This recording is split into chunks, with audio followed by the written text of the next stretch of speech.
Well, good evening. Welcome to tonight's lecture, which is part of the Grand Valley's Fall Arts Celebration. I am Gleaves Whitney, Director of the Hauenstein Center for Presidential Studies here at Grand Valley, and it is my pleasure this evening to introduce this evening's subject, and it is my honor to introduce tonight's speaker. Our subject is biography, the art of knowing other human beings almost as well as they know themselves. Good biography is one of our great shared pleasures as human beings, a way of connecting with another's life in particular and with human nature, the human condition in general. What makes Homer so compelling is not just the fact that he writes a narrative of the Trojan War. What makes him so compelling is that he's also telling you the story of Odysseus, a man who has flaws and heroic qualities to his personality. What makes St. Augustine's biography so interesting and compelling and attractive is not just the theology in the Confessions, it's also the fact that you learn some telling detail about his personal life. The fact that he stole pears as a youth and had a child by a mistress. St. Augustine. Well, after reading Augustine, Hollywood mogul Samuel Goldwyn said he didn't think anyone should write their autobiography until after they were dead.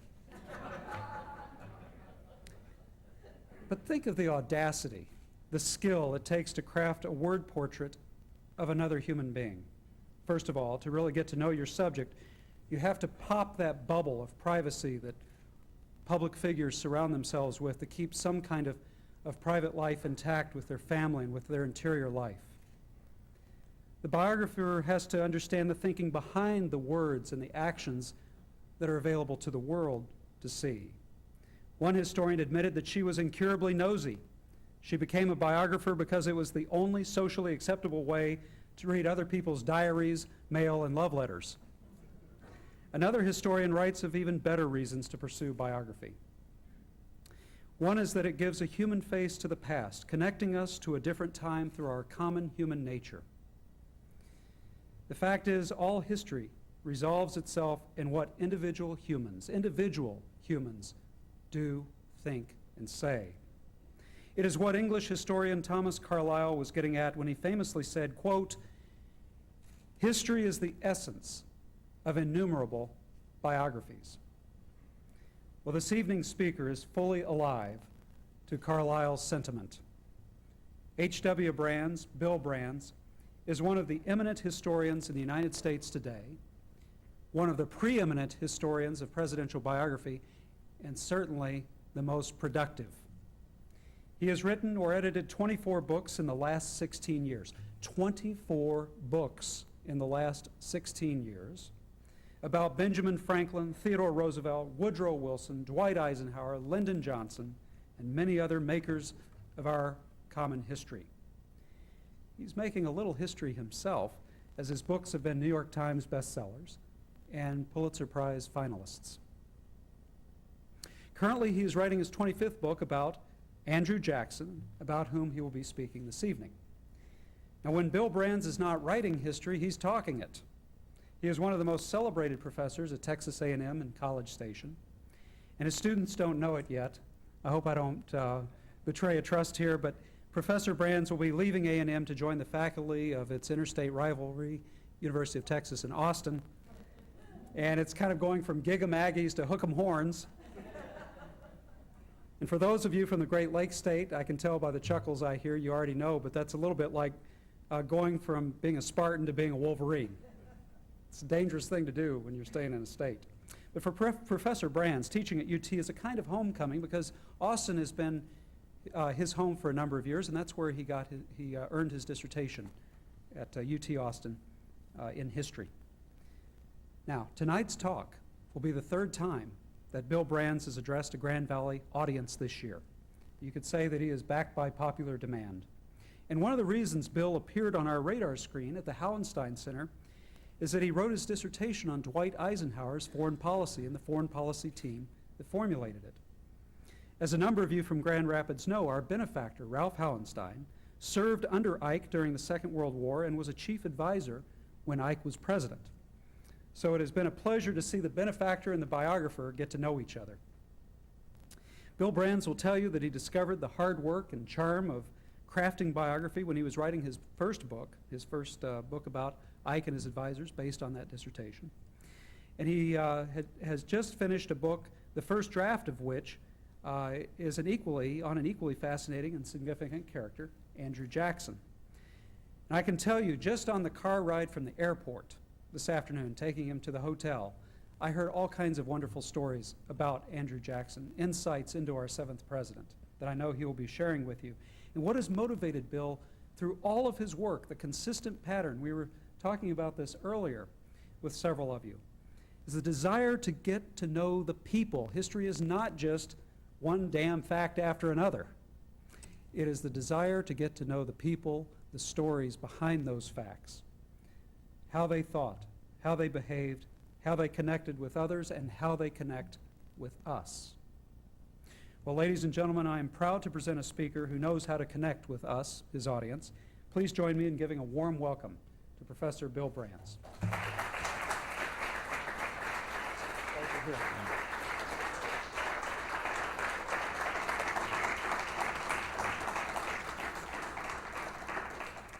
Well, thank you, Gleaves, for that very kind introduction.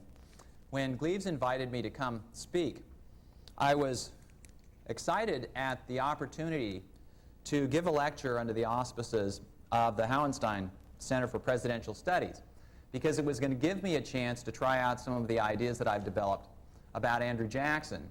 And this is really the first time I've lectured on the research and writing that I've done on the Jackson book. But then I was even more interested and intrigued when Gleaves pointed out to me that this lecture is part of the fall celebration of the arts series, because that gives me an excuse to talk about something else as well, not just Andrew Jackson as a subject in history, but how people who write history and biography go about pursuing that particular literary genre. And Gleaves suggested some of the issues and challenges that biographers deal with and why they're drawn to biography. I want to say something about biography. I want to say something about history. I want to talk a bit about why we historians, why we biographers, at least why I, do what I do. And then I'll use Andrew Jackson as a way of illustrating some of those issues. And I'll probably throw in things that will occur to me as I'm speaking. It's just sort of the way I lecture. It's difficult for my students sometimes to take notes because I tend to digress. And in contrast to those lecturers who speak in a more or less linear fashion where one thing leads to the next and you get parts 1, 2, and 3 and then we go from there, the model that I operate on is, and I've been doing this before Al Gore invented the internet, was sort of the hypertext. And if you're familiar with the terminology, it's based on the model of a website where you read down and you'll find some interesting topic or subject or issue, and you'll know that you can find more about it by clicking on that. And then you'll click, and that'll take you to somewhere else, and that'll lead you to somewhere else, and that'll lead you to somewhere else. And the trick for me as the lecturer is to find my way back to, because there's no obvious back button when you're trying to keep this straight. But that's why I have teaching assistants. And when I lecture to a large class, I have a teaching assistant whose principal job is to, first of all, take notes so that I'll know what it is I talked about when I'm finished. But in addition, to be able to get me back to wherever the last digression started from. Anyway, having said all that, I want to talk a little bit about history and biography. As Gleaves mentioned, I've been writing history since the late 1980s. And try as I might, under the influence of a lot of, let's say, what should we call it, the Historical Academy, academic historians. For those of you who don't know this, and for those of you who aren't in the Historical Academy, biography is not especially fashionable as an academic genre. And if we get graduate students who come in and say that I want to write a biography of so-and-so, we very gently, or sometimes not so gently, have to explain that that's not what we do. in history departments. We write on serious subjects and we take a more analytical approach. Now that's what I'm supposed to do, and that's what I'm supposed to tell my students, and I do what I'm supposed to do. However, as for myself, I can't help writing biographies. Gleaves mentioned my dissertation, which became a book, and the book was called Cold Warriors. It was a study of the Eisenhower administration's foreign policy. But it took the form of a collective biography. For me, the only way to understand the decisions of the Eisenhower administration was to try to understand the people who were making the decisions. And I've written various other things in various other areas, but I always find myself coming back to biography in some form or another. And I guess this reflects an underlying philosophy that I have of history. There are basically two competing models of history. There's the model that says that change over time, that is, the stuff of history, is the result of large, perhaps impersonal development, trends, currents, the sorts of things that are bigger than individuals. And so to study individuals is to miss the great tides in human development. And I agree that that explains a lot of history. There are things that happen in history that, as certain social scientists might say, are overdetermined. There are so many factors pointing in the direction of something like the Industrial Revolution, for example.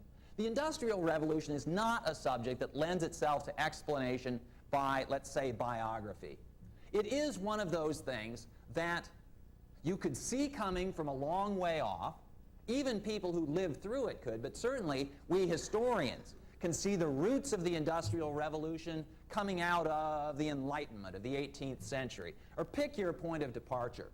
But the point here is that there are important things that happen in history that are the sum of so many individual inputs that to look at just a few of them is to miss the forest for the trees. On the other hand, there are certain things that happen in history that are great surprises, that no one saw coming, that didn't. Now sometimes these, I call them the accidents of history. Sometimes the accidents of history are things that really are accidents, that not even any individual knew was going to happen, intended to happen, before it happened. And because I'm drawn to these occasionally, I have written some books about them. The most recent book I wrote on this subject, at least in this area, was a book about the California Gold Rush. Now, the California Gold Rush was an event that began as a result of pure happenstance. A man named James Marshall was building a sawmill for his employer and partner John Sutter in California in January of 1848. And one morning when he was investigating the progress of the excavation, he looked down in the dirt and he saw a nugget of gold. And at that moment, the world changed.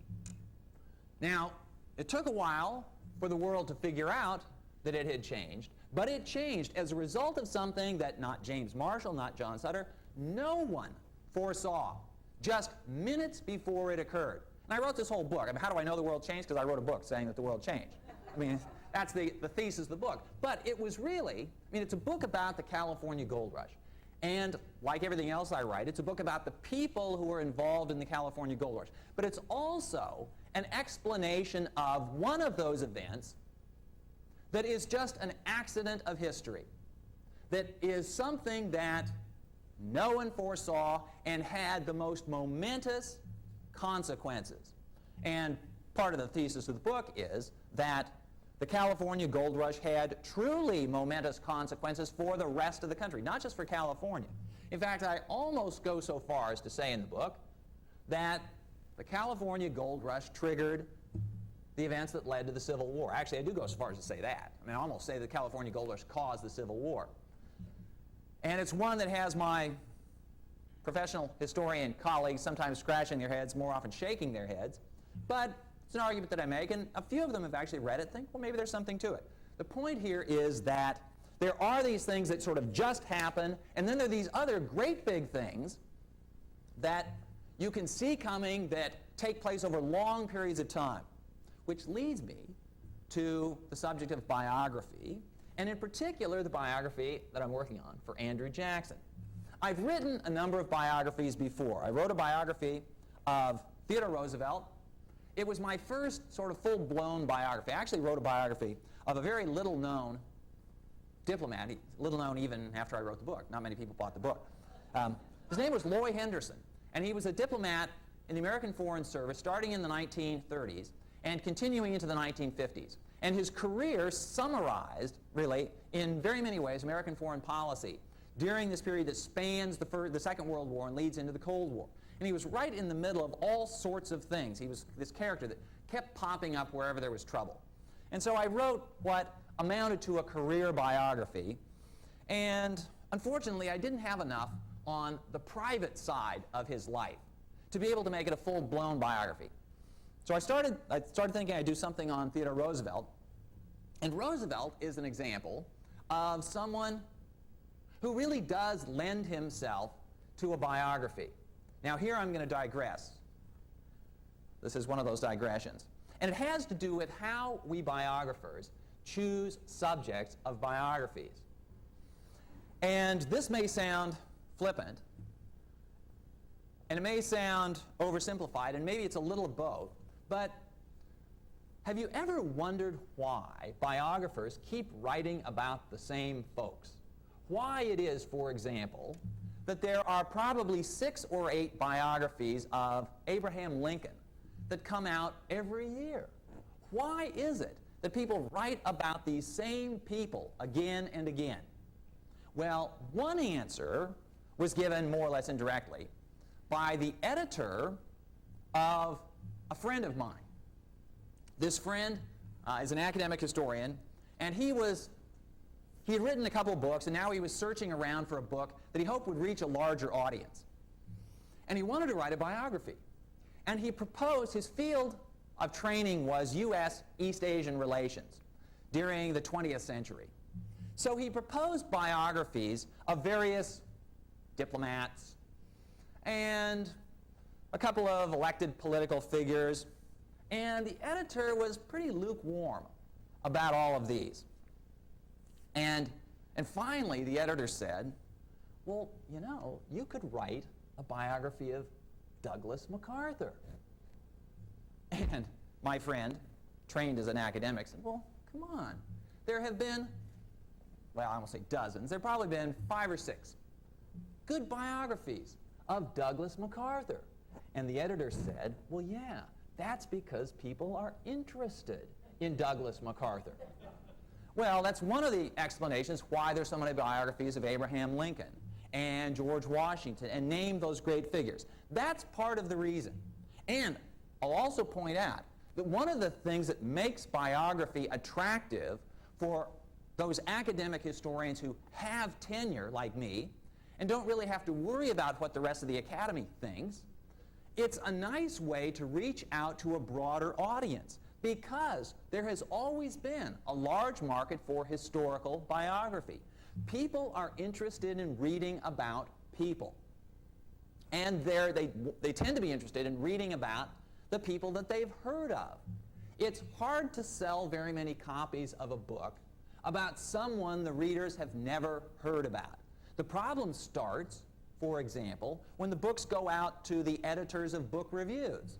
And they get a book, a biography of some obscure person they've never heard of, and they don't bother reviewing it. And the problem ramifies, and the books sort of disappear. So one of the reasons that people write about famous people is because folks are interested in famous people. But there is a circularity in cause and effect here that goes on. We write about famous people because we can. Why is it that we can write about them? Because they were famous. Now, what does that mean? It means that people, for example, saved their letters. This is a crucial aspect of what historians do and what historians can do. I wrote a biography of Benjamin Franklin. For Benjamin Franklin's first 30 years, there is very little to say that Benjamin Franklin himself didn't already say in his autobiography, and frankly, didn't already say better than any of us historians can say it. Now, why do we know nothing more about Franklin's first... Oh, to tell you how it works out, there is a wonderful edited collection of Benjamin Franklin's papers that has been... The publication began in the 1950s, and it continues until today. The collection at this point numbers 38 volumes. The editors, it's a collaborative project between the American Philosophical Society and Yale University Press. And the editors are hoping to rush the final volumes into print by 2006, which will be the 300th anniversary of Franklin's birth. I don't know if they're going to make it, but volume 1 in this collection covers Franklin's birth to 33 years of age. That's volume 1. The most recent volume covers 5 months of Franklin's life.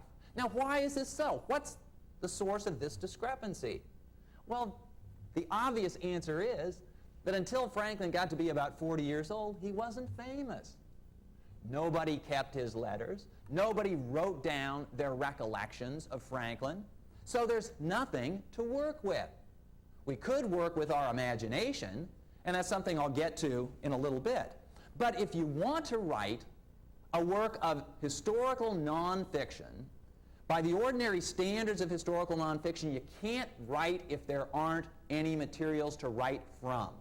You've got to have letters, diaries, journals, recollections by people who knew the folks. You have to have those eyewitness accounts that give you an idea of what your subject was doing, what your subject was thinking, what your subject was saying. Gleaves mentioned that the biographer is in a position to know his or her subject better than anyone except the subject himself or herself. I would put it a little bit more strongly than that. Sometimes I think the biographer can know the subject better than the subject knows himself, in the case of my subject anyway. Certainly, it is true that the biographer can get to know the subject better than any contemporary of the individual. Now, why is this so? Well, because in all of those 38 volumes and a bunch of other stuff, I was able to read every letter that Benjamin Franklin wrote, every article that he wrote for publication, articles that he wrote anonymously for publication, that have survived. Now, some of them lost, obviously, but after he got to be about 40, not much was lost because he was famous and people saved the stuff. And no one of Franklin's contemporaries, of course, was reading all of his correspondence, and I would go so far as to say that I might have known Franklin in certain respects better than he knew himself. Maybe starting with the fact that often people don't know themselves as well as other people know them, but in addition, I had Franklin's whole life right in front of me, sort of all at one time. When Franklin was 78 years old, how well could he remember what he did when he was 16? He had a pretty good memory, but he wasn't going through his old correspondence. I was. So there is that window on the individual that the biographer has that sometimes the biographer himself, the subject himself, doesn't have. However, there are certain things that the biographer can never know about, let's say, dead subjects. Now, when you write biographies of people who are still alive, it's a different matter entirely. But if you write about somebody who died in 1790, as Franklin did, there's some things you just don't know. I do not know how tall Benjamin Franklin was. I can look at some of his clothes. These have been saved in museums. I can look at the chair that he sat in. I've seen portraits, paintings, of Franklin standing next to other people. So I know he was taller than John Adams and shorter than Thomas Jefferson. That is, if the portrait painter was telling the truth. Maybe, I don't know, maybe the portrait painter didn't like John Adams and was shrinking John Adams. This can happen. I don't know what Benjamin Franklin's voice sounded like. I can tell you that he was not an effective public speaker. In fact, he rarely spoke in public. This is one of the curious things I discovered about Benjamin Franklin. He is considered one of the great political figures in American history, but he does not have the personality that one normally associates with great political figures. Now, why is this so? Because in American history, the great political figures are preeminently elected politicians, especially presidents. And one of the things we elect presidents for is for their ability to articulate in one fashion or another the aspirations, the hopes, the desires of the people as a whole. Except, that's the contemporary, that's the modern model. It wasn't always so. Andrew Jackson was not an effective public speaker either. How do I know this? Well, partly because I know that by the time he got in the White House, he had lost most of his teeth, and his dentures were so loose that he was embarrassed to talk in public. I suppose in the extreme case, if he talked too loudly, the dentures would fly out of his mouth. But the other thing was, in the 19th century, presidents did give State of the Union addresses, except they didn't call them that. They called them the President's Annual Messages, and they didn't actually give them either. They wrote them, and a clerk in the Congress read them. So I can read Andrew Jackson's annual messages, and I can get a sense of what Andrew Jackson was thinking, but I can't get much of a notion of what it sounded like when he spoke, although in this case, it's not a particularly big deal, because he wasn't speaking before a joint session of Congress the way presidents do now. You know what president instituted that tradition? Woodrow Wilson, yes, who was very proud of his speaking ability. And when he became president, he decided that he was going to go back to the tradition that antedated Thomas Jefferson. George Washington did address Congress, joint sessions, and so did John Adams. But Thomas Jefferson junked the habit as smacking too much of the British royal speeches from the throne. And so from that long period from 1801 until 1913, presidents were silent before Congress. I never knew what Theodore Roosevelt sounded like. I could catch some of his voice in reading his letters and reading his speeches. Roosevelt did give speeches. In fact, that was one of the secrets of Roosevelt's political success. Now, he gave the speeches before he became president. After he became president, he stopped giving speeches. He kept writing messages. But in Roosevelt's case, Roosevelt, I think, is the first president whose voice was recorded on recording equipment. Do you know this? Is there, McKinley maybe. I know Roosevelt because I've heard Roosevelt's voice. And I don't know about McKinley. McKinley would have been the first one for whom it would have been technologically possible, but I think it was Roosevelt. But here's the shock. When I heard Roosevelt's voice, you get this image of Roosevelt. You've seen pictures of Roosevelt, the Rough Rider, the advocate of the strenuous life. And he has this really high-pitched, squeaky voice. It's the darndest thing. And also, he has what today would probably be diagnosed as a speech impediment. See what I mean? Steve Ambrose, who died a few years ago, of course, was a very well-known historian. For about 6 or 8 years, he was writing a biography of Richard Nixon. And Ambrose came to Texas A&M and gave a talk on Richard Nixon. And in the middle of the talk, he was describing Nixon's role in Watergate, in the Watergate scandal. And he was quoting Nixon when he's giving directions to Bob Haldeman, John Ehrlichman, some of that group. And for most of the lecture, Ambrose has been speaking in his normal academic voice. But for some reason, I guess he was really enamored of Nixon's style of speech. And so in the middle of the speech, to my astonishment and the absolute shock of all of the students, he dropped into that rough, gravelly voice that Mr. Nixon used to use. And boy, that woke students up. Now, that actually makes me think of something else.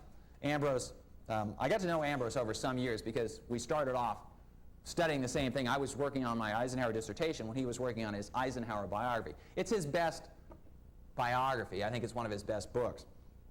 I think it's better than his Nixon book. Actually, Nixon's 3 volumes. And I talked to him about that, and it's clear when you write the book, when you read the books, it's clear that he really liked Dwight Eisenhower. It's also clear that he didn't like Richard Nixon.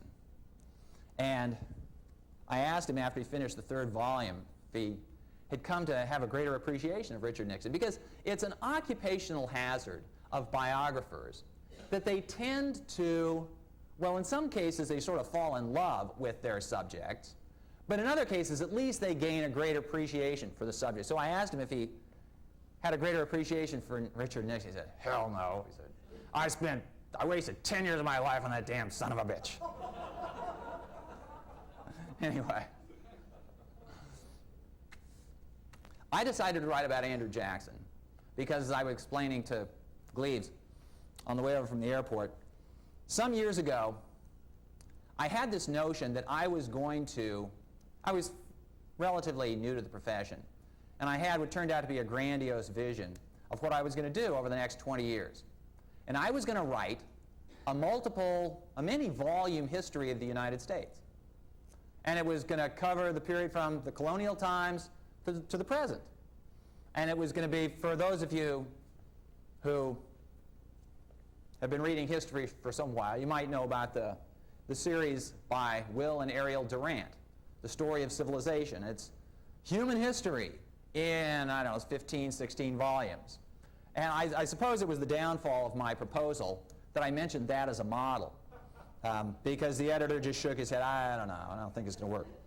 Well, I've actually been doing this by stealth these last several years, except it's not called Branz's History of the United States in 7 volumes. It's a series of biographies. And the biographies are of individuals whose lives have been, well, I hope so far, carefully chosen to exemplify certain periods of American history, and not only that, but to exemplify certain accomplishments of the American people during the time of their lives. I wrote a book on Benjamin Franklin, a biography of Benjamin Franklin, and the title of the book is The First American. The theme of the book is the emergence of an American identity. Franklin was born in the first decade of the 18th century and spent the first 68 years of his life as a convinced and enthusiastic subject of the King of England. And he would have been happy to die a subject of the King of England, except that the British government changed the rules of the game.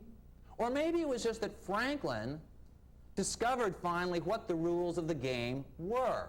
But in either case, in the last 20 years of his life, he became an American. Now, partly because this is what historians do, and partly because this is what editors and the folks and the editors' bosses encourage the authors to do, I made my argument as strongly as I could. So I make the argument in the book that Franklin was really the first American in the sense of having this sense of an American identity distinct, different from that of the English. At a time when Thomas Jefferson and George Washington and James Madison and Alexander Hamilton and Samuel Adams and all those other folks were still insisting on their rights as Englishmen, Franklin was arguing, no, that's not enough. We are Americans and we have to insist on our rights as Americans. So anyway, This biography is a life and times of Benjamin Franklin. I'll say this. Biographers tend to come to their subject from one of two directions. They're either historians first, and then they start writing biography, and from their background, they look at biography as a particular kind of history. The other folks who write biographies tend to be either journalists or occasionally novelists. And they come to biography, you might say, from the inside. As journalists, and especially as novelists, they want to look at the character, the person. The historian tends to come to biography from the outside. So every biography is a life and times. The journalists, the folks who come from that direction, tend to put more emphasis on the life. Those who come from the direction of history tend to put more emphasis on the times. But either way, you look at the individual as exemplary in some way of this particular time. So for me, Franklin is an example of how this American identity develops. And if you think about it for a minute, that really was kind of the fundamental chore of American history during the 18th century. It may sound odd when I put it that way, as though I'm anthropomorphizing history. History doesn't have any chores, but when we try to tell the story of history, we have to organize it in some coherent fashion. We have to find a message, a theme, during each phase of history. And so for the 18th century, as good as any, it seems to me, is how did this American identity develop? Okay, so I haven't told my editor yet, but Benjamin Franklin, the first American, is also the first volume in this history of the United States. Now the second volume, I haven't told him this yet either, the second volume is going to be my biography of Andrew Jackson. I've written a little bit out of order. My biography of Theodore Roosevelt is, it might be, I think it's probably volume 4. I haven't figured out what volume 3 is going to be yet. Because Theodore Roosevelt was born in 1858 and died in 1919. So his story is the story of the emergence of the modern United States, the emergence of industrial America, and the stepping by the United States onto the world stage. Okay, now Jackson is volume 2. Conveniently for me, should I say conveniently? Well, no. I chose him, partly for this reason. He's born in 1767. That's 23 years before Benjamin Franklin dies. Andrew Jackson is about the youngest soldier in the American Revolutionary War. I can't say for absolute sure that he is, but he was 13 when he started fighting. And he only got in the war late. So I mean, he was 10. Well, actually, he was 8 when the fighting actually began. But by the time he was 13, the fighting had come to the border region between North Carolina and South Carolina where he lived, and he got swept up in the fighting. And it was during this phase of Jackson's life that much of his character developed. Now, when I say that, it requires me to comment a little bit on some of the judgments that historians make in writing history. Judgments especially that biographers make in writing the lives of other people. The fundamental question that I ask of history, if I want to find out what was happening 200 years ago, if I want to understand the Civil War, or the First World War, the California Gold Rush, or the election of Franklin Roosevelt in 1930, whatever the subject might be, the one guiding question that I put to my historical documents is, what were they thinking? And sometimes it comes off sounding like, what were they thinking? They must have been crazy, sort of thing. Well, yeah, sometimes it's that way. But in fact, it's a very serious question. Because I do want to know what people were thinking. If I can get inside their heads, then I have a chance of understanding what history meant to them, and I have a chance of piecing the story together. Now, this requires a leap of faith. And the leap of faith is essentially this, that there is something that we could call human nature that is relatively persistent over time. So that when I read the letters of Benjamin Franklin to his wife Debbie in the 1740s, or in the 1750s, explaining why he can't come back from London just yet. He's in London on Pennsylvania's business, she's back in Philadelphia. When I read those letters, I'm making an assumption that what he says means more or less the same thing to him as it does to me when I read them. Now, of course, I have to allow for certain kinds of historical changes. When he talks about it's going to take a long time to get home, okay, a long time now in travel means it takes all day. A long time in the 18th century means 6 weeks or more, depending on the wind. But even allowing for that, when Franklin says he feels an affection for his sons, okay? I mean, I have sons, and I know the affection I feel for my sons. Is that what Franklin was feeling? I can't prove that scientifically. I can triangulate the problem enough by looking at the way Franklin acts toward his sons to get a sense that, yeah, we're talking about the same thing. But I have to tell you that there are times when I was at a loss to explain Franklin. And I don't know if it was that he was just living at a different time. Maybe it was at the end I really didn't understand him. Franklin's elder son, William, was an employee of King George III at the time the American Revolution broke out. In particular, he was the royal governor of New Jersey. He was the senior royal official in the American colonies when the American Revolution broke out. Not too surprisingly, he decided to remain loyal to the king. He became a loyalist. And he suffered for his decision. He was jailed by his neighbors in New Jersey. His property was confiscated. He was finally exiled to England. Not too surprisingly, during the war, Benjamin Franklin didn't have much to say to his son William, nor William to Benjamin. Benjamin Franklin was a leader of the rebels. William Franklin was a leader of the Loyalists.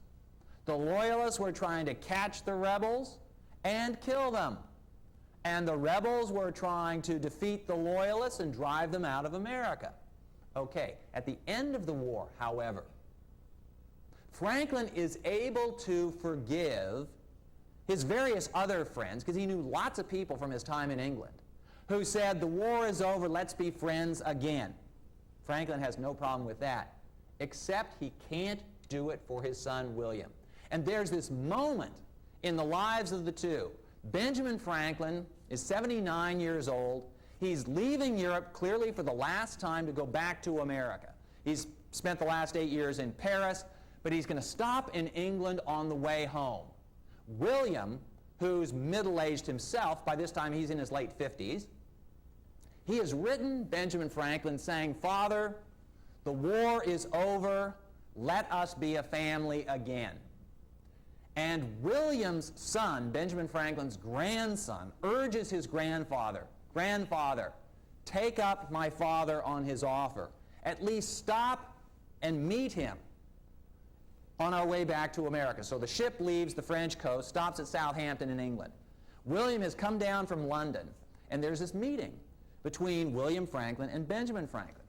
And William Franklin reaches out to Benjamin Franklin and says, Father, let's let bygones be bygones.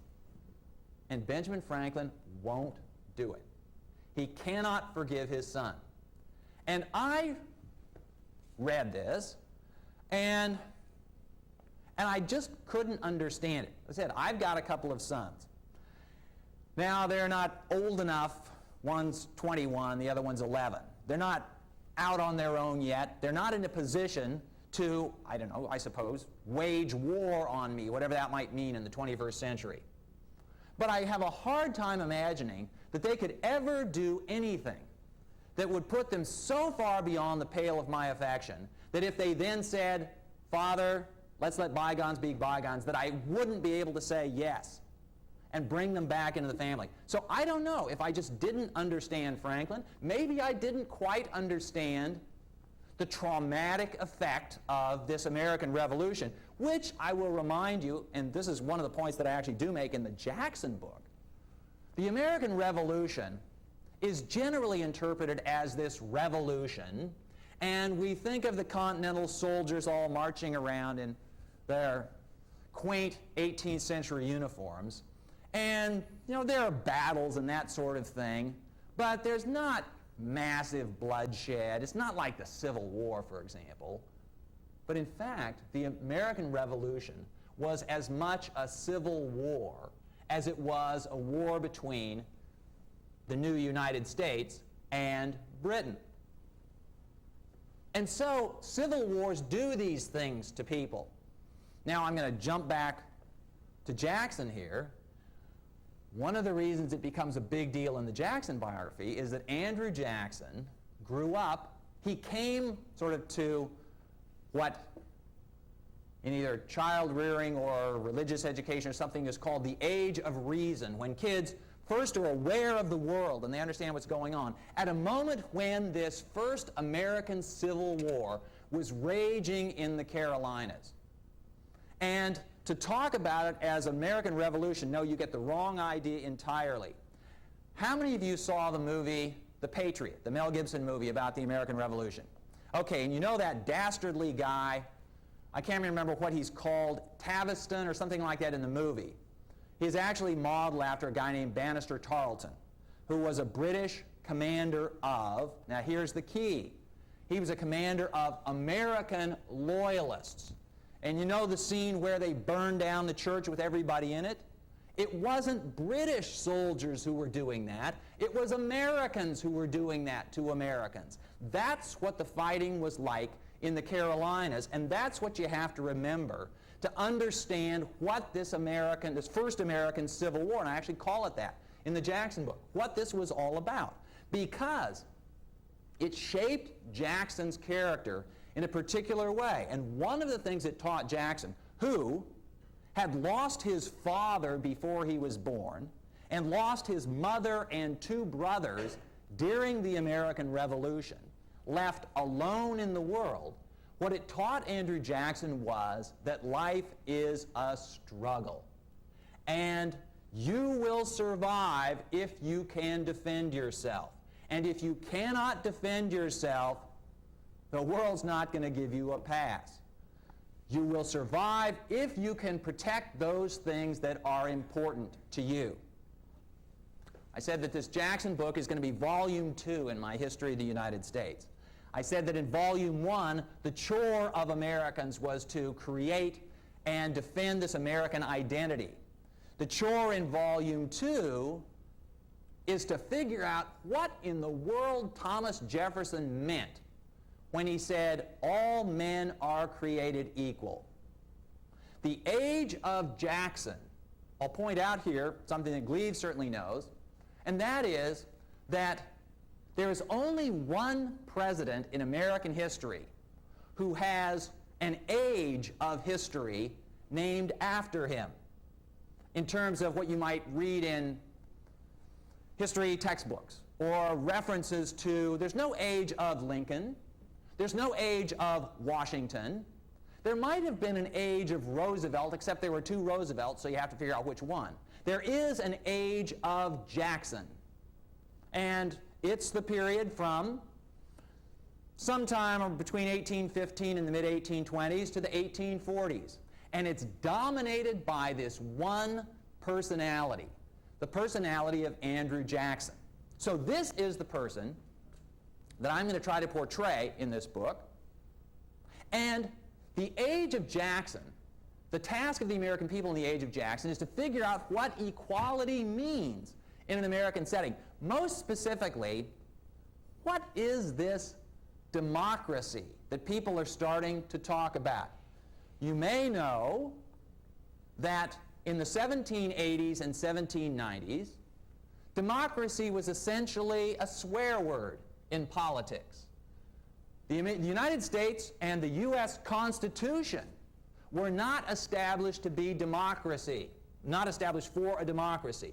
There was supposed to be a clear distinction between the folks who made the laws and the folks who had to obey the laws. People got to vote, not everybody by any means, but they were expected to vote for their betters. They weren't expected to vote simply for folks like them. The first American president that people voted for who was like them was Andrew Jackson. In fact, it goes even farther than that. The first American president that people actually got to vote for was Andrew Jackson. You may or may not be aware that in the Constitution, where it explains about this electoral college, it doesn't say that the people of the states shall choose the electors. It says that the states shall choose the electors. And the states can choose the electors any way they want. And so if the state of Michigan wants to choose electors by lottery, if the state of Michigan wants to choose electors by having the state legislature determine how the elector is going to be chosen, okay, that's the way they can do it. And until the age of Jackson, which is essentially synonymous with the age of democracy, most of the electors were chosen by the state legislatures. So if you want to know what the popular vote for George Washington was in 1789 or in 1792, well, there was no popular vote for George Washington. If you want to know what the popular vote for Thomas Jefferson was, well, by then, in a few states, people could vote, but in most states, still it was a matter of the legislatures. In fact, there were no popular vote totals reported until the 1820s. And if you look at the tables of who the candidates were, how many electoral votes they got, what the popular vote was, it's all blank in the popular vote until you get to 1824, which is the first time Andrew Jackson ran for president. So Jackson is the candidate of the people. He's the first one that the people can identify with. And people have identified with the president in a peculiar way ever since. This shows up in simply the style of campaigning. You can notice it in the election campaign this year. I was really struck when I was beginning to think seriously about the Jackson book in 2000. And you may remember the presidential debates in 2000 when George W. Bush and Al Gore were debating each other. And here were two men who had 3 Ivy League degrees between them. And each one was going out of his way to show that he was just ordinary folks. Before Jackson, people didn't do that. Thomas Jefferson didn't try to explain that he was just an ordinary person. No. He was happy for people to know that he was an extraordinary person. And George Washington, for heaven's sakes, he knew he was the best qualified person in the country to be president. He wanted everybody to know that too. He wouldn't deign to ask people for votes. It was their expected duty that they would vote for him and he would serve them as their president. It's only with Jackson that the president is supposed to be like the ordinary folks of America.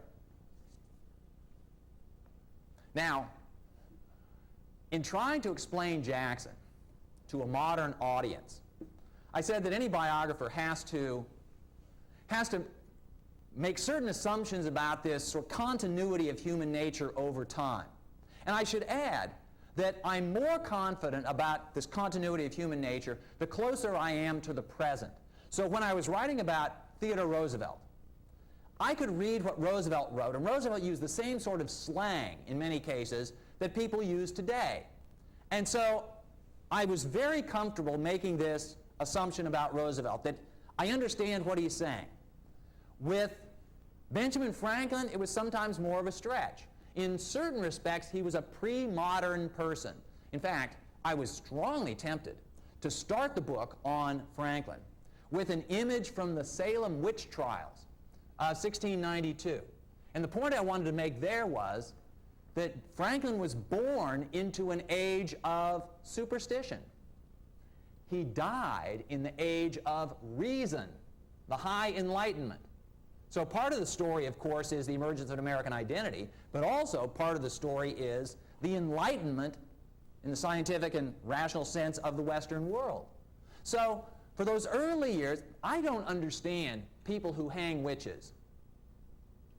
And so I would have a harder time understanding Franklin in those very early years. By the time Franklin is helping write the Constitution of the United States, I can read the Federalist Papers and they make sense. So I think I know what he's talking about there. Now with Jackson, I can make some assumptions about him, but I still have to try to make Jackson understandable to a modern audience. It's one thing for me to try to figure out what Jackson is all about. It's another thing for me to convey that insight, if in fact it's insight, at least my opinion, about Jackson to a modern audience. Now there are a couple of things that relate to something that I said a moment ago about the fundamental question for all history is, what were they thinking? I felt this question most, you could say, dramatically, maybe tragically, maybe poignantly, when I was writing my most recent book, just published in the spring, is a book on the Texas Revolution called Lone Star Nation. And at the centerpiece of the story is the Battle of the Alamo. And this is the question that was really at the heart of what I was doing, trying to write about the Battle of the Alamo, because I wanted to know what they were thinking as they figured out that they weren't going to be able to defend this place, that they were surrounded by 20 times their number, that there wasn't any relief coming. A number of people asked me while I was working on the book, why another book on the Alamo? The first thing I explained was it's about much more than the Alamo, but when I knew what they were talking about, when they got right down to it, I said, well, because this is something we all want to know. What we want to know is how people behave when they're going to die. And more precisely, how they behave when they know they're going to die. Because sometime between February 23rd, 1836, when Santa Anna's army first comes over the plains south of San Antonio, and March 6th, when the storming of the Alamo takes place, those folks on the inside have figured it out. We're not getting out of here alive. And I want to know, and I think people who write books, people who read books about the Alamo, people who make movies about the Alamo, want to know, what were they thinking? Why? Is it that curiosity that causes us to look at train wrecks? You know, that's part of it, but also I think it's deeper than that. I think it's that at some level, we all know we're going to die. And we want to know how people face their death. That raises a fundamental question. Why does anybody read anything? Why do people listen to stories? Why do people go to movies? Because they want to know something about how other people deal with the issues that we all deal with. And there's nothing more basic than death. It's something we're all going to share at some point or other. Anyway, with Jackson, when I'm trying to figure out what Jackson is thinking, one of the things that I have to impress on my readers is how different life was in Jackson's age from life in our own day. For example, it's very easy for us in the first decade of the 21st century, when we know that the United States is the world's most powerful country, and furthermore, we know that the United States has been the most powerful country in the world for the last 100 years, to assume that either it was always that way or that somehow it was always destined to be that way. And so when I make the point in my book on Jackson that Jackson spent his entire life fearful for the future of the United States, fearing that the United States was going to fall victim to the British or the French or the Spanish or the Indians or internal dissension, that these were real fears. It wasn't something where those of us who can look back with the advantage of hindsight should say, oh, didn't he know that it was all going to turn out right in the end? Well, in fact, I'll point out to you, it didn't turn out right in the end. He was absolutely correct to fear for the future of the American democratic experience, because 15 years after he died, the country fell apart in civil war.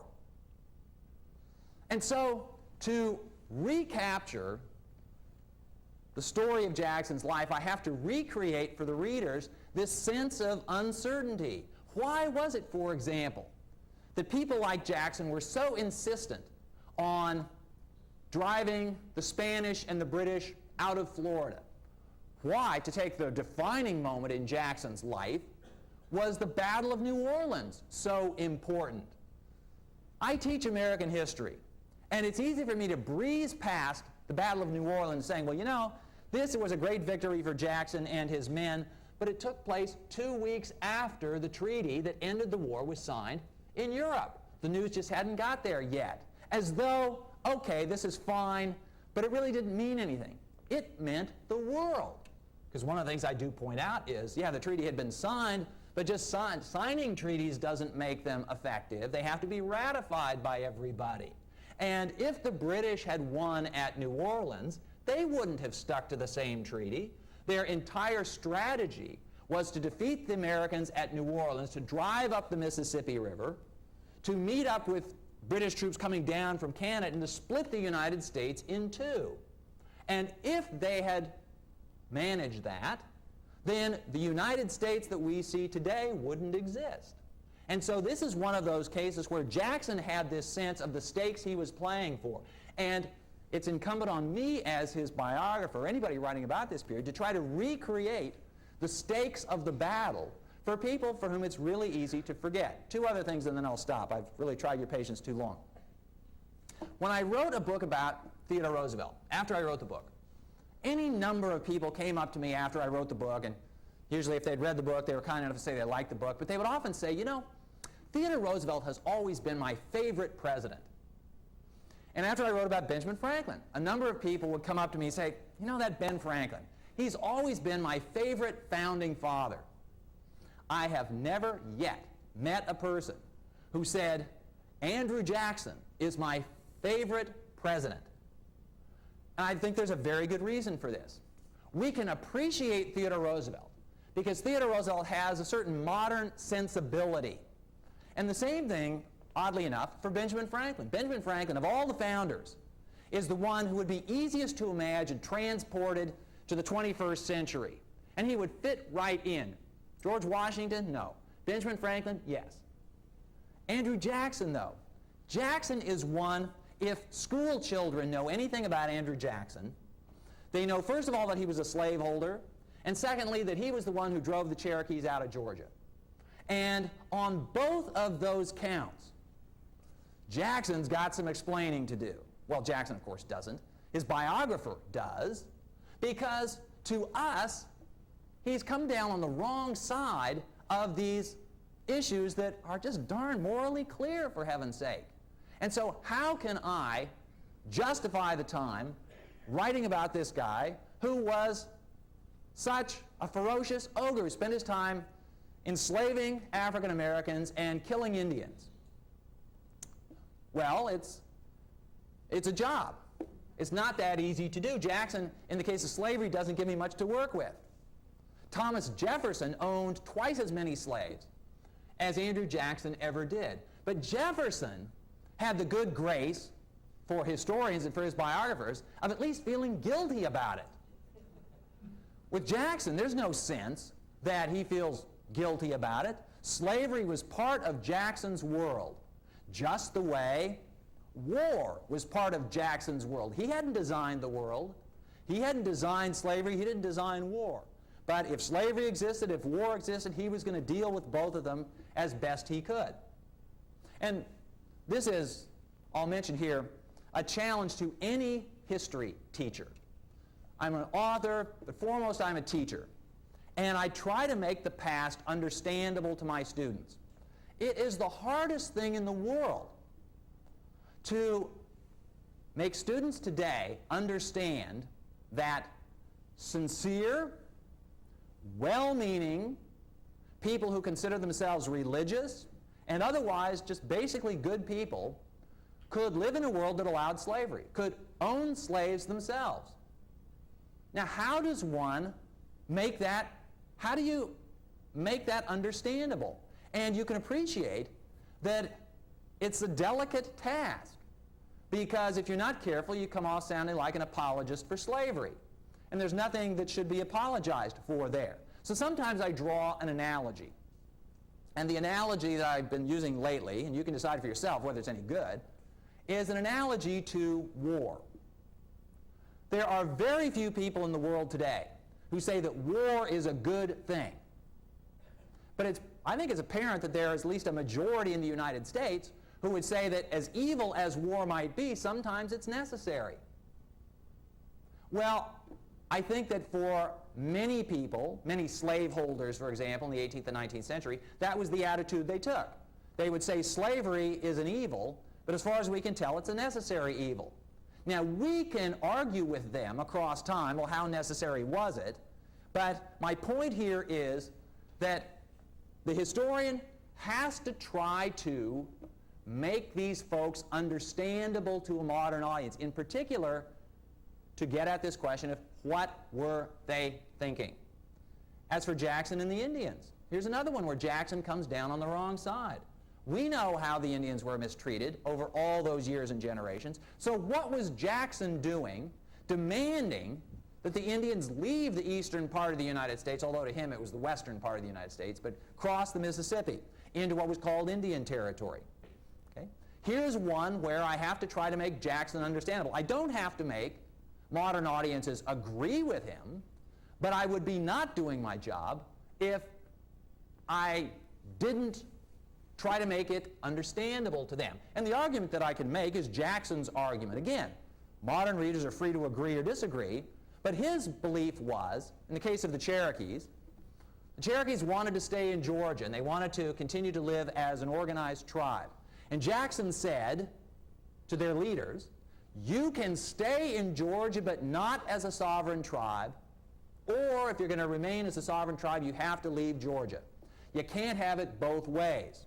Now, part of his reasoning was his concern over the security of the United States. He had lived during 40 years when foreign countries had used American Indian tribes as ways of weakening America on the frontier. The War of 1812 was as much a war between Americans and the Indian tribes of the Southeast as it was a war between Americans and the British. But the other thing was that Jackson knew his contemporaries. He knew his countrymen. He knew the folks in Georgia who were insisting that the Cherokees leave. And he knew that the alternative to leaving Georgia for the Cherokees wasn't remaining peacefully on their ancestral lands in Georgia. The realistic alternative was that they were all going to be killed. He wasn't going to kill them. The U.S. Army wasn't going to kill them. But he knew the people in Georgia, and he knew that they would kill them. How did he know this? Because he had lived with people just like that for most of his life in Tennessee. And it was a world in which there was a constant struggle for survival. Now, this is another one where, for modern audiences, how do I convey the stakes of the struggle between, for example, the settlers in Tennessee and the various Indian tribes, including the Cherokees in Tennessee, where each party to this conflict thought it was fighting for its land and its lives. Now, we could say, if we feel so inclined, well, the settlers shouldn't have been there. It was the Indians' land, and therefore the settlers had no place. Well, maybe in some cosmic sense that was true. But after they had been there for a generation or two, then all they knew was that their uncle and their cousins had been killed by raiding Indians. So what's a modern analogy to this? I probably won't do this in the book. I try not to get so present-minded in the book. But I do this with students. It seems to me that a reasonable analogy is the struggle for control of the West Bank today, where there are two peoples who both have this firm belief that this land is theirs. And who got there first? Well, and that's one where title is clouded way back. But at this point, it doesn't make any difference, because there have been 2 or 3 generations of Israelis there, and it's their land in their point of view. And for the Palestinians, of course, it was ours first. And I can't say that one side has the moral high ground on this or the other. This is one of those cases where history is really messy. And the last thing I'll say on all of this, and this does relate to the present, the age of Jackson is the age of democracy. And by the time Jackson dies, democracy has triumphed in the sense that no one any longer says democracy is not for the United States. The political, philosophical, ideological opponents of democracy have been vanquished. It's quite true. There are still large exceptions to this democratic notion.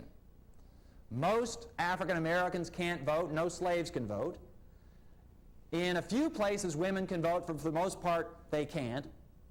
But it is true that for the first time, if you are an adult white male, you can almost certainly vote. And this is a big change.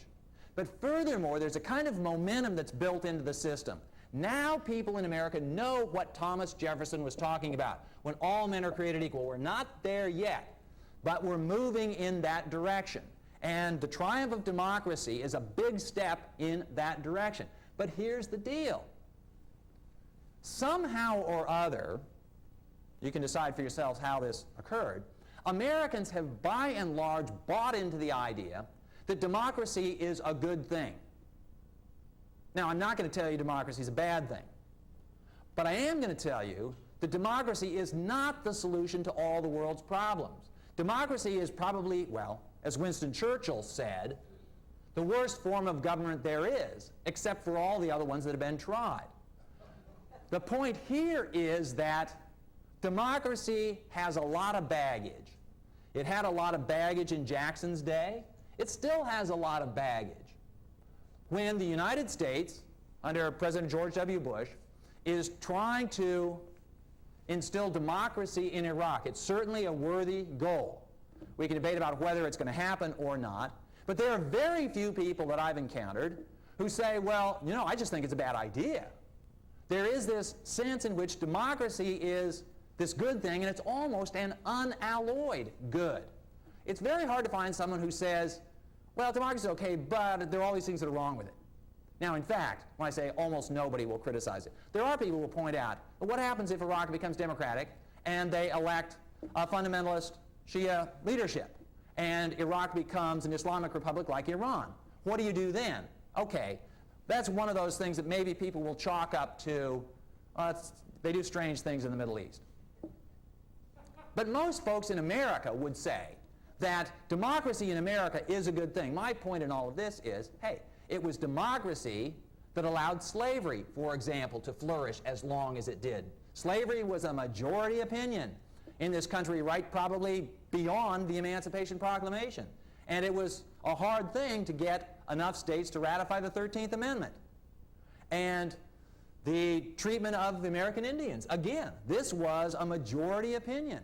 So democracy, maybe like Churchill says, is better than the other things, better than the alternatives, but it's got a lot to answer for on its own. And this is one of those, this might be a way of trying to explain Andrew Jackson to a modern audience. Yes, he's the one who brought us democracy, but don't expect democracy to solve all America's problems. It didn't in Jackson's day, and it hasn't since. I'll stop there, and if you have an energy enough to ask questions, I'd be delighted to try to answer them.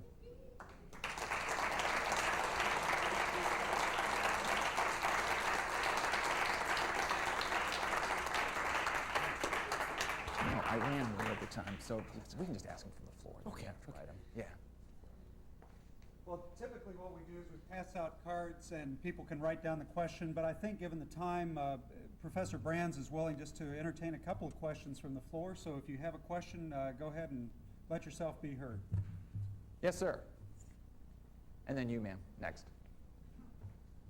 I visited two different places that were called Andrew Jackson's birthplace. And I wondered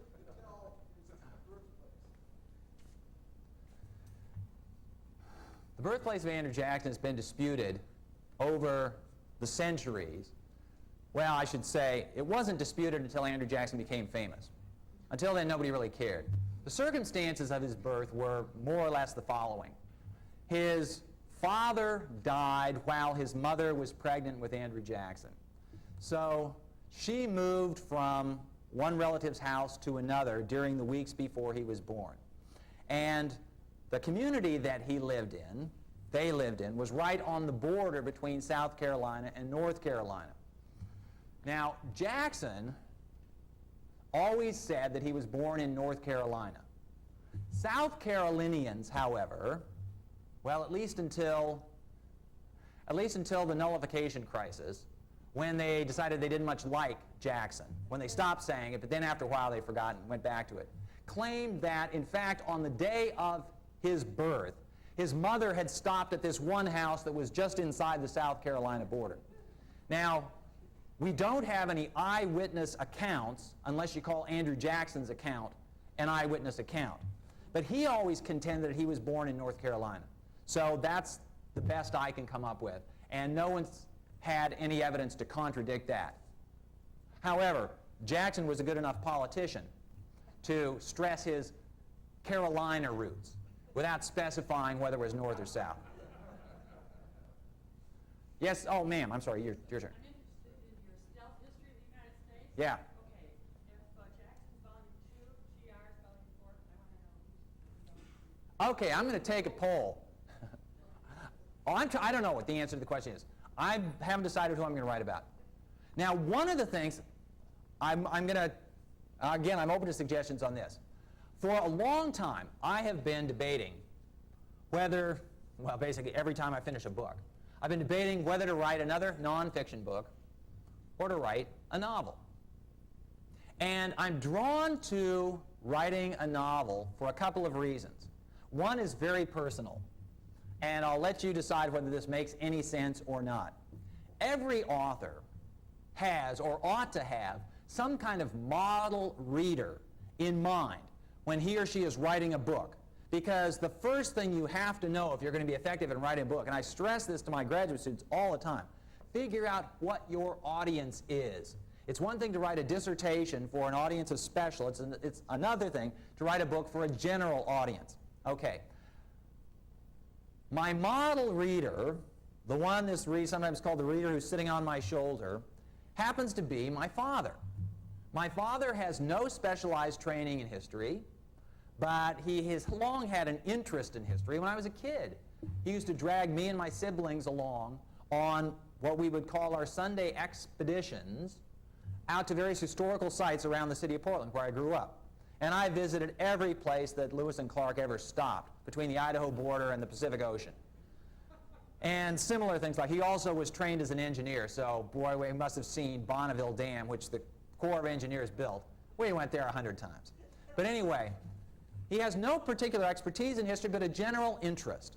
And so if I can write a book that can attract his attention and will keep him reading, then I know I've accomplished at least part of what I'm aiming to accomplish. And so I keep him in mind when I'm writing. Okay, now my dad's an intelligent guy, but he's not especially versed in American history, so this needs explaining. On the other hand, this doesn't, and so on. My father has read every book that I've written, and he critiques them. And he's quite candid. Some books he likes, some books he doesn't like. He'll tell me, you know, this was good, but this part over here, not so good. And he'll explain why. Now, my other model reader, and this is more aspirational than actual on both of our parts, is my mother. My mother is good enough to try to read every one of my books. At least she says she's tried. But I know she hasn't finished a one of them. How do I know this? Well, in the first place, she doesn't offer any informed critique. But because also she's always saying, but Bill, when are you going to write a novel? Now, this is one of those cases where simply on the basis of the evidence, the world divides into those people who like nonfiction, those people who like their stories true, and those people who like their stories as just stories. I was shocked when one day I was teaching an undergraduate seminar, and the students were reading, well, guess what? Biographies. In fact, great autobiographies of history. I've got to digress momentarily. The funniest title that I've read recently, and I can't remember what the subject was, but it was the unauthorized autobiography of so-and-so. Anyway, it's one of those cases where I wish I had thought of that first. Anyway, they read these autobiographies, and one of the ones that they had read was the autobiography of Benvenuto Cellini, the Italian sculptor. And it's a terrific story if you read it. The guy is the most egotistical person you ever run across. I mean, he's the only one who knows anything about art between the birth of Christ and the time he's living. And so the students read the story. And then I said, hey, I've got a question for you. What does it mean to you to know that this is a true story about the life of a real person? Does it mean more to you to know that it really happened than if you just had been told, suppose I said this was a novel, this wasn't a real person? Now, maybe it's because I'm one of these nonfiction types, one of these historical types. I assumed that everybody would say, well, the story has added value if you know it really happened. But to my surprise, about half the class said, no, you know what? We'd like it better if it were just a story. Now, here's the punchline, and I'll let you decide what to make of this. Everyone in the class who said that they liked it better as just a story was female. And the people in the class who liked it better as nonfiction were mostly the guys in the class.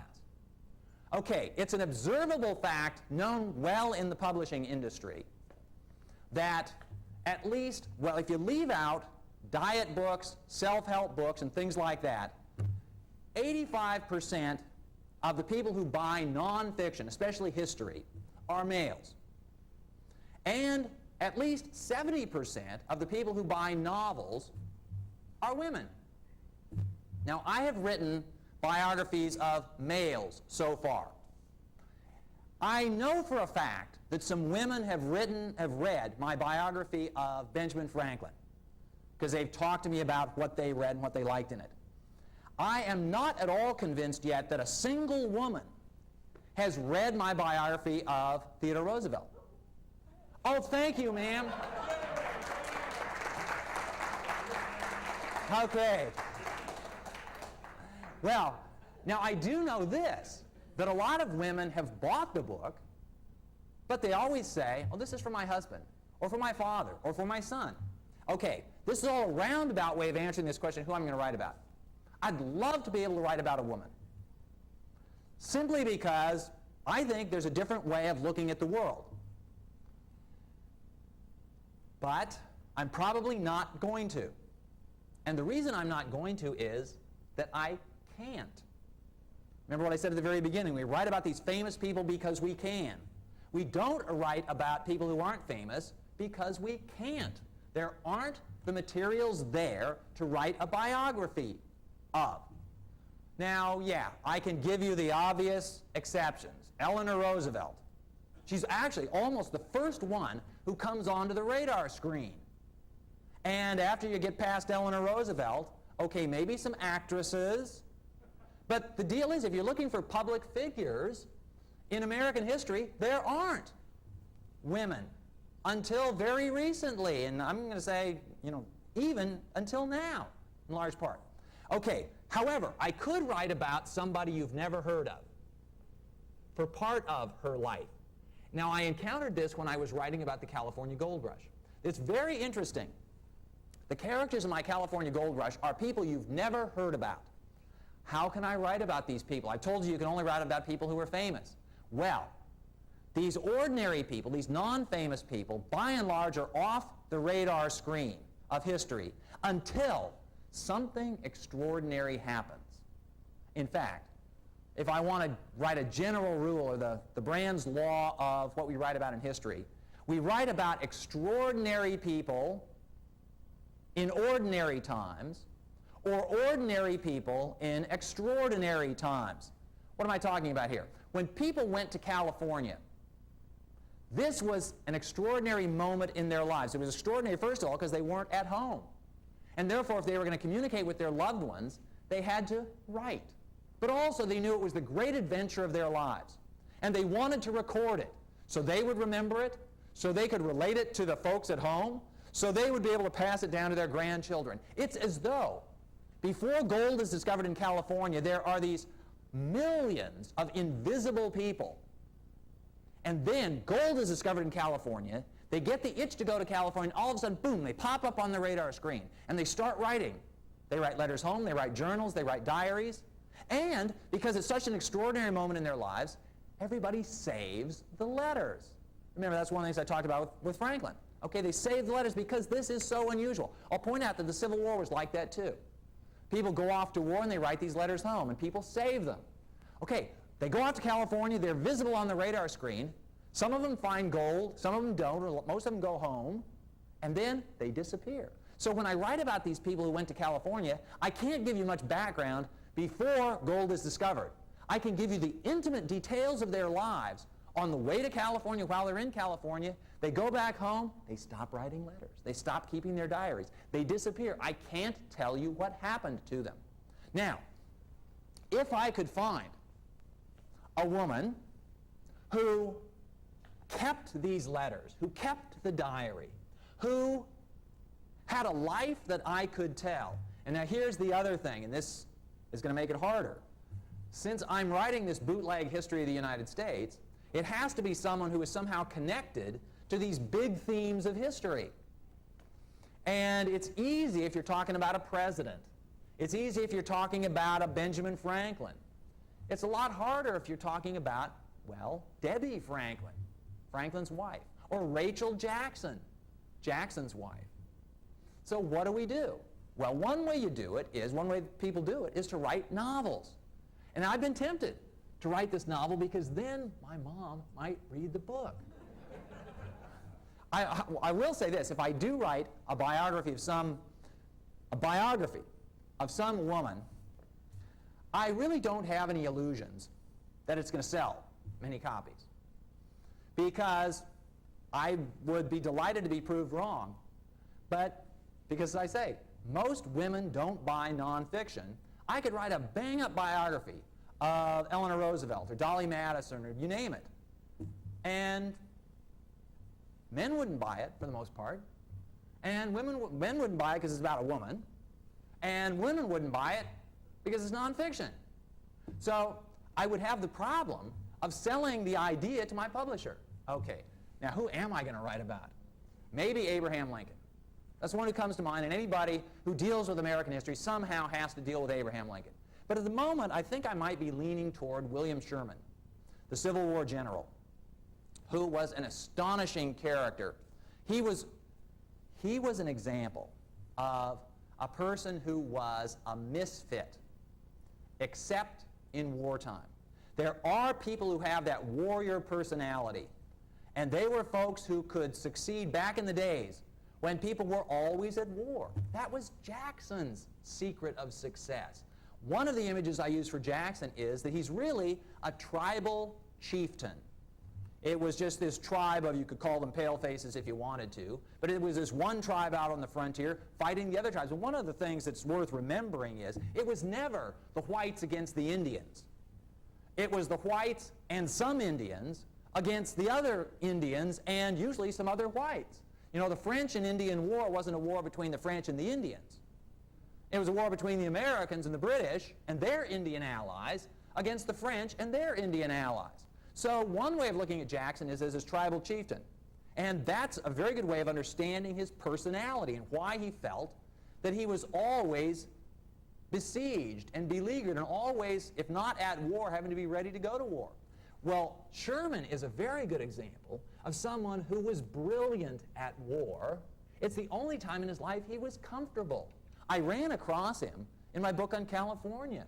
in the California gold rush. He was in California at the time gold was discovered. He was the first aid representative of the U.S. government to be sent up to the gold country when they heard that all these folks are coming down from there with pockets full of gold. So he went up there, and then he spent the 1850s in San Francisco as a banker, because he got mustered out of the army. There was no need for soldiers during peacetime, and he made a bust of it as a banker. And he was teaching school. He was teaching in a military academy in Louisiana, of all places, when the Civil War broke out. And you can almost hear him heave this great sigh of relief. Great, a war. Now I can get back to business. And he did that war business like nobody else. If you want to understand the Civil War, what war is really about, really, if you want to understand modern war, and so this would be, my theme for that book would be, sure, the sectional crisis and all that, but also the nature of Civil War and the nature of modern war. You got to understand Sherman. Sherman is the one who teaches America how to fight total war, and there's a direct line from Sherman marching through Georgia to the American strategic bombing campaigns against Germany and Japan during World War II, where civilians become targets. Why? Because the civilians are the ones who can contribute to the war effort. Sherman believed that if we can show the South it cannot continue to fight the war, we don't have to defeat their armies. We will defeat their people, and we will win. And that was the secret to the success of the North. So maybe Sherman.